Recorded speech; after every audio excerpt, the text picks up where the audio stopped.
तो जैसे हम सीधे ले चलते हैं आपको सिलेबस की ओर। तो सिलेबस जैसा कि दिया गया है दिल्ली पुलिस में वो इस प्रकार है। सबसे पहले हम जनरल नॉलेज को देके चलते हैं। जनरल नॉलेज और करंट अफेयर से आएंगे हमारे 50 क्वेश्चन और ये तो होंगे पूरे 50 नंबर के। मतलब जनरल नॉलेज और करंट अफेयर दोनों को मिलाकर 50 क्वेश्चन आएंगे जो 50 नंबर के ही होंगे। और रीजनिंग जिसको हम एप्टीट्यूड भी कहते हैं इसके आएंगे 25 क्वेश्चन, ये भी होंगे 25 नंबर के। मतलब कुल मिला के एक क्वेश्चन यहाँ पर दिल्ली पुलिस में 1 नंबर का है। पूरा एक क्वेश्चन हमारे कितने नंबर का है?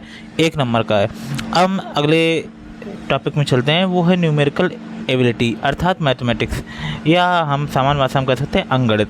अंगणित के आते हैं 15 क्वेश्चन और वो होते हैं 15 मार्क्स के। अच्छा, इसके बाद इसमें दिल्ली पुलिस में एक और एक्स्ट्रा चीज़ पूछी जाती है, वो है कंप्यूटर। तो कंप्यूटर के हमारे 10 क्वेश्चन पूछे जाएंगे जो पूरे 10 नंबर के होंगे। अब ले चलते हैं हम आपको कि माइनस मार्किंग कितनी होगी। तो दिल्ली पुलिस में माइनस मार्किंग 1/4 की है, अर्थात एक क्वेश्चन में कितना नंबर कटेगा। अब देखो, एक क्वेश्चन 1 नंबर का है तो एक क्वेश्चन में कितने नंबर कटेंगे?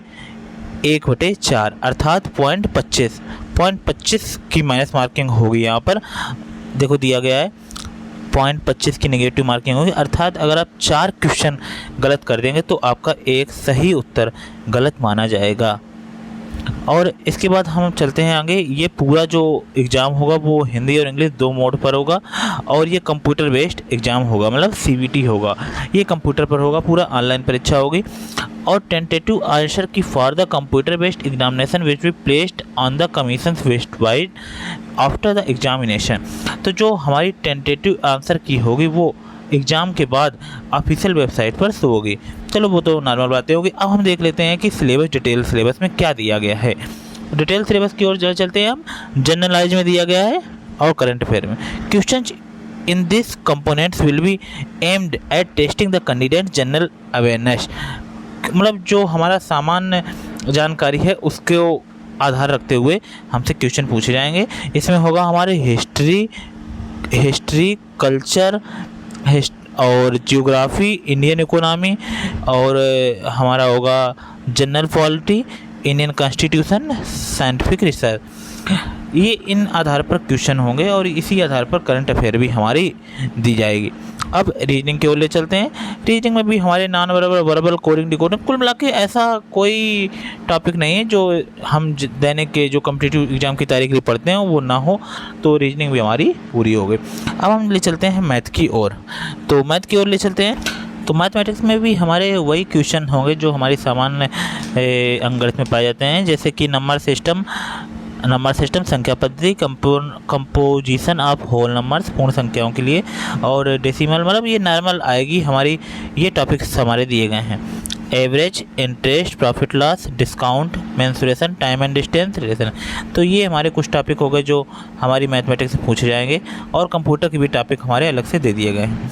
अब हम आगे ले चलते हैं फिजिकल टेस्ट में, फिजिकल एफिशिएंसी टेस्ट में। अच्छा, इसमें क्या है, अप टू 30 ईयर्स 6 मिनट्स में 14 फीट की लॉन्ग जंप करनी है और हाई जंप करनी है 3 फुट और 9 इंच। ठीक है। और अगर आपकी उम्र 30 से 40 साल के बीच है तो आपको 7 मिनट में रेस पूरी करनी है 1600 मीटर।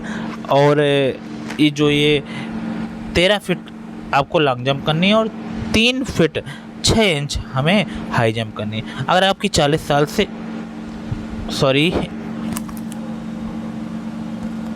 अगर आपकी उम्र 40 साल से भी ऊपर है तो आपको केवल 1600 मीटर 8 मिनट में रेस पूरी करनी है और केवल 12 फीट लॉन्ग जंप करनी है। और अगर आप मतलब नॉर्मल कंडीशन में हम लोग 30 साल के एवं अप टू होते हैं, मतलब 21 साल से 30 साल के बीच होते हैं, 18 से 23 साल के बीच, तो उसी के अनुसार हमारी ये 6 मिनट में 1600 मीटर रेस करनी है। और इसके बाद हमारे जो हाइट है वो 170 मीटर है, 170 सेंटीमीटर। ठीक है। तो इस हिसाब से हमको अपनी हाइट को मैनेज करके चलना है कि 170 सेंटीमीटर के आसपास हमें हाइट होनी चाहिए। आसपास क्या, कन्फर्म 70 सेंटीमीटर होनी चाहिए। ठीक है। तो यही सिलेबस है। अब बच्चों को तैयारी पर लग जाइए, बिल्कुल अब जैसा कि इसका सिलेबस देखने में आ रहा है, ये काफ़ी टफ नहीं है, जैसा हमारे नॉर्मल सिलेबस चलते रहते हैं उसी के हिसाब से है। तो आप बने रहिए इस चैनल के साथ, और आगे आने वाले सभी अपडेट्स आपको हम गवर्नमेंट की तरफ से संबंधित देंगे। Thank you.